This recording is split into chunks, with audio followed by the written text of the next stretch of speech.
You're going to say, I need that to get better. And what if they don't allow you to come back? That's an issue. When I build my programs, I build them so that 2 years down the road, if you're like, I'm having a relapse, you know you can go to any school around you and do the same thing. So I set it up that way. So you get a syllabus, even though there's like, we're doing some things that are more therapeutic in nature and we're very intentional. You have to tell your story that you can't talk about during it, but it's still a class. You go there. If you don't show up 3 times, you're out of the class just like you would be out of a normal school. Okay. They get a syllabus. They're in school with other kids, civilians that are in other classes, but they get to interact, go to lunch with them and all that stuff. So it's a full-on college experience for 3 weeks, but they have to tell their story. And at the end of it, we have a whole gallery show of what their work is.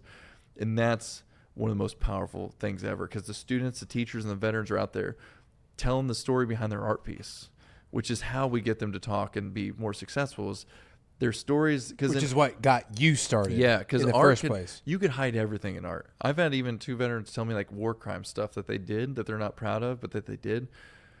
They told me, and then I showed them what that would look like as an art piece, how they could hide it in their art so they could finally get it out of them. So they put it in their art piece, but you would never know. You'd walk by and be like, oh, that's cool. Oh, that's cute. That's cool. Like, what does this mean? And the beauty behind art is they could tell you whatever story they want, and it still will make sense when they tell it, because they understand art now and how to talk about it. And it baby steps them into, I've seen veterans at the start of the gallery show tell you one thing, but at the end of the show, they tell you the real story because they get so used to saying it now. It's a beautiful thing. It has changed so many lives. So that was our songwriting program and then our art program. And then fast forward to maybe 2018, I got into the George Bush Leadership Program, which was a new thing for him. It was like veterans it was supposed to be leaders in the veteran space that are helping veterans. So they bring a bunch of us leaders together.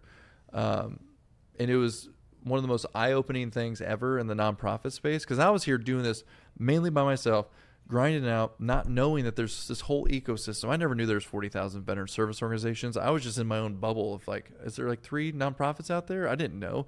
I was just grinding it out to save veterans' lives every day, and my waiting list was getting longer, so I had no time for that.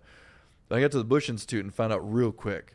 I met like the head of Mission Continues, the third in command at Wounded Warrior Project, the people from Boeing who fund veteran programs. It was the gamut from companies, people, founders. It was so eye-opening to see what the veteran nonprofit landscape actually looked like.